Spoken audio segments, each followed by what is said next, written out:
قرآن مجید میں بھی آتا ہے وَقَدِّمُوا لِأَنفُسِكُمْ، اپنے نفسوں کے لیے آگے بھیجو.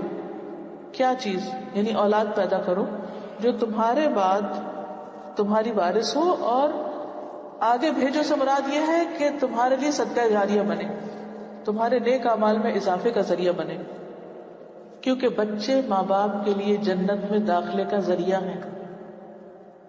یہ ذمہ داری کیوں قبول کریں، کیوں بوجھ اٹھائیں، کیوں تکلیفیں اٹھائیں، کیوں مشقتیں کریں، کیوں پیدا کریں، کیوں دودھ پلائیں، کیوں انگلی پکڑ کے چلنا سکھائیں، کیوں ان کے ناک صاف کریں اور کیوں ان کی نیپی صاف کریں. وائے، ہمیں کیا ملے گا؟ یہ تو بڑے ہو کر پتہ نہیں ہمیں پوچھیں گے بھی یا نہیں. تو پہلی بات یاد رکھیے، جب بھی پریشانی ہونے لگے، جب بھی بچے ستائیں، تو سوچئے یہ جنت میں جانے کا ذریعہ ہے. حدیث میں آتا ہے نبی صلی اللہ علیہ وسلم نے فرمایا کسی مسلمان کے اگر 3 بچے مر جائیں گے، زندہ رہے تو اور فائدہ، اور اگر پیدا کر کے وہ فوت بھی ہو گئے، کیونکہ بعض اوقات ایسا ہوتا ہے نا کہ بعض عورتیں جو ہے وہ کنٹین نہیں کر پاتی حمل کو یا پریگنینسی کو، تو پھر بہت ڈپریشن میں جاتی ہیں، یا عورت کے اوپر بہت سخت ترین وقت آتا ہے اس کے بعد. اس میں یہ ہے کہ اگر کسی عورت کا بچہ پیٹ میں فوت ہو جائے یا پیدا ہونے کے بعد فوت ہو جائے، ابھی بچہ ہی ہے، بلوغت کو نہیں پہنچا، تو اللہ تعالیٰ اس رحمت کے نتیجے میں جو ان بچوں سے رکھتا ہے اس مسلمان کو بھی جنت میں داخل کر دے گا. تو بچے چھوٹے ہوں یا بڑے، پیدا ہو جائیں یا پیدا ہونے سے پہلے، ان کا وجود میں آنا ہی والدین کے لیے باعث رحمت ہو جاتا ہے، اور وہ ان کی آخرت کی کامیابی کا ذریعہ بنتے ہیں. وقتی طور پر ان کو دیکھ کے ہم خوش ہوتے ہیں، انجوائے کرتے ہیں اور ان سے امیدیں لگا لیتے ہیں کہ یہ بڑا ہو کر ہمارا سہارا بنے گی. سب باتیں ایک طرف ہیں، یہ وقتی ہیں. اصل فائدہ کب ہے کہ وہ ہمارے لیے چھوٹے اگر فوت ہو گئے تو جنت میں جانے کا ذریعہ بنے، اور اگر ہمارے بعد دنیا میں ہے تو ایسے نیک کام کریں جو ہمارے لیے صدقہ جاریہ بنے. نبی صلی اللہ علیہ وسلم نے فرمایا جب کسی آدمی کا بچہ فوت ہو جاتا ہے تو اللہ تعالیٰ فرشتوں سے فرماتا ہے کیا تم نے میرے بندے کے بچے کی روح قبض کر لی؟ وہ عرض کرتے ہیں کہ ہاں. اللہ تعالیٰ فرماتے ہیں کیا تم نے اس کے دل کا پھل ٹکڑا قبض کر لیا؟ وہ عرض کرتے ہیں ہاں.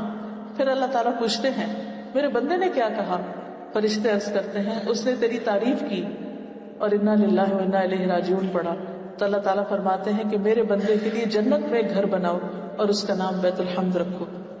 یعنی اگر بچے زندہ ہیں تو بھی، اور اگر فوت ہو جائے اور انسان صبر کرے تو اس بچے کے جانے پر ایسا محل انسان کو ملے گا کہ جس کا نام بیت الحمد ہے. ہم تعریف کو کہتے ہیں نا کہ ایسا گھر جس کو دیکھتے سب تعریف کرنے لگے، ایسا گھر وہاں انسان کو ملے گا. دنیا میں آپ دیکھیے کہ آپ کئی گھروں کے پاس سے گزرتے ہیں تو آپ ایک دم کہتے ہیں کیا خوبصورت گھر ہے، کتنا زبردست ڈیزائن. اور بعض اوقات رک جاتے ہیں، بعض اوقات تصویر اتارنے لگتے ہیں، بعض اوقات دیکھ کے انجوائے کرتے ہیں، تمنا کرتے ہیں ہمارا بھی ایسا گھر ہو. لیکن اللہ تعالیٰ زندگی میں مختلف امتحان لا کر ایک بڑی نعمت سے انسان کو نوازتا ہے، اس لیے اس کی قدر کرنی چاہیے. ایک اور حدیث میں آتا ہے کہ ایک شخص نبی صلی اللہ علیہ وسلم کی خدمت میں حاضر ہوا، اس کے ساتھ اس کا بیٹا تھا. آپ نے اس شخص سے پوچھا کہ کیا تم اس سے محبت کرتے ہو اپنے بچے سے؟ اس نے عرض کیا اللہ تعالیٰ آپ سے ایسی محبت کرے جیسی محبت میں اپنے اس بچے سے کرتا ہوں. کیا بتانا مقصود تھا کہ میں بہت زیادہ محبت کرتا ہوں اپنے بچے سے. اس کے کچھ دن بعد بچہ فوت ہو گیا. جس بچے سے وہ باپ بہت پیار کرتا تھا فوت ہو گیا. آپ نے اس بچے کو نہیں دیکھا تو اس کے والد سے پوچھا کہ وہ بچہ کدھر ہے جس سے تم اتنی محبت کرتے ہو؟ تو اس نے بتایا کہ وہ بچہ فوت ہو گیا. تو آپ نے فرمایا کیا تم اس سے خوش نہیں ہوتے کہ تم جنت کے جس دروازے پہ جاؤ گے تم اپنے بچے کو پاؤ گے، وہ تمہیں ویلکم کرے گا وہاں، اور وہ تمہارے لیے جنت کا دروازہ کھولنے کی کوشش کرے گا. بالکل ایسے ہی جیسے ننھے منھے بچے ہوتے ہیں نا کہ باپ گھر میں آئے تو وہ کرسی لا کے کھینچ کے اٹھ کے کنڈی کھولنے کی کوشش کرتے ہیں، اور وہ اس بات کے منتظر ہوتے ہیں، ایکسائٹیڈ ہوتے ہیں کہ امی آ گئی، امی آ گئی، ابا آ گئے، ابا آ گئے. ہر روز آپ نے دیکھو گھر میں ایک نعرہ ضرور اٹھتا ہے ابا آ گئے یا امی آ گئی. تو بالکل اسی طرح جس طرح دنیا میں وہ ویلکم کرتے ہیں، اسی طرح آخرت میں جنت میں بھی وہ ویلکم کریں گے اور والد کے لیے جنت کا دروازہ کھولیں گے. سنن النسائی کی روایت ہے. اس لیے بچوں کو صرف مصیبت، ذمہ داری، پاؤں کی زنجیر یا بے آرامی کا باعث یا ایک مشقت نہ سمجھیں. جب بھی تکلیف ہونے لگے، جب بھی آپ ان کی وجہ سے ریسٹرکٹیڈ فیل کریں، کیونکہ کئی مائیں تو ہائے مصیبت. کئی عورتوں کو میں نے دیکھا ہے پریگنینسی ہوتے ہی غمگین ہو جاتی ہیں، پریشان ہوتی ہیں جب ایک اور مصیبت آنے لگی. یہ سوچ نہیں ہونی چاہیے. یہ اللہ کی ایک امانت ہے جس کے لیے اللہ نے آپ کو چنا ہے. حتیٰ کہ اگر اسپیشل بچہ بھی ہے، کیونکہ بعض بچے تو خوبصورت ہنستے کھیلتے ہوتے ہیں، لیکن بعض بچے اسپیشل ہوتے ہیں، ہینڈی کیپ بچے جن کو کہتے ہیں، معذور بچے ہوتے ہیں. اب اس کا تو کسی کو پتہ چل جائے تو ماں باپ کو رو رو کے برا حال ہو جاتا ہے. ان کی پریشانی کا عالم تو دیکھا نہیں جاتا.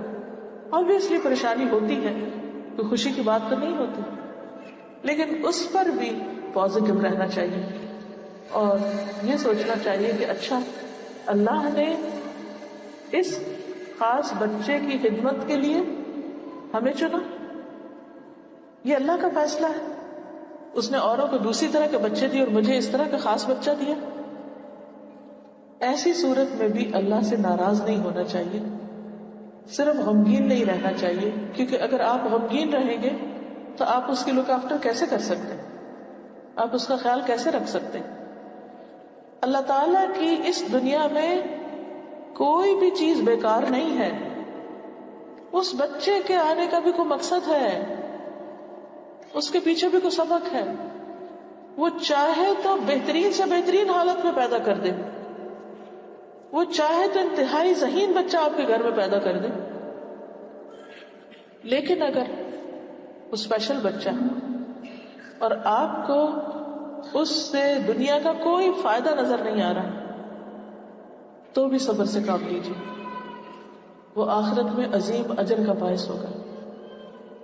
بچوں کو پالنا تو ویسے ہی باعث اجر ہے، لیکن خاص بچوں کو پالنا کئی گنا زیادہ باعث اجر ہے، کیونکہ آپ نے ان کو صرف دیا ہے، ان سے آپ کو ملا کچھ نہیں، لیکن ان کے ذریعے اللہ نے معلوم نہیں کس کی ہدایت، کس کے شکرانے اور کس خاص مقصد کے لیے اس کو آپ کے ہاں پیدا کیا.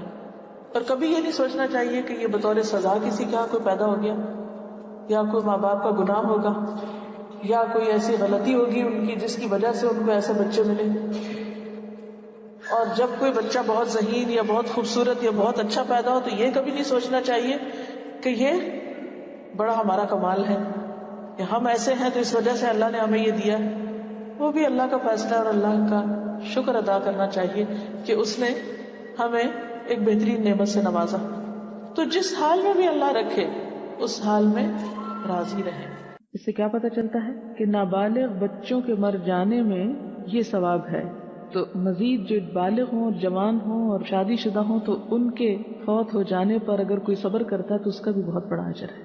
یعنی اگر چھوٹے بچوں کے مرنے پہ یہ ثواب ہے تو بڑے بچے کے فوت ہونے پر تو زیادہ ہی اجر ہوگا اگر کوئی صبر کرے، شرط صبر کی ہے.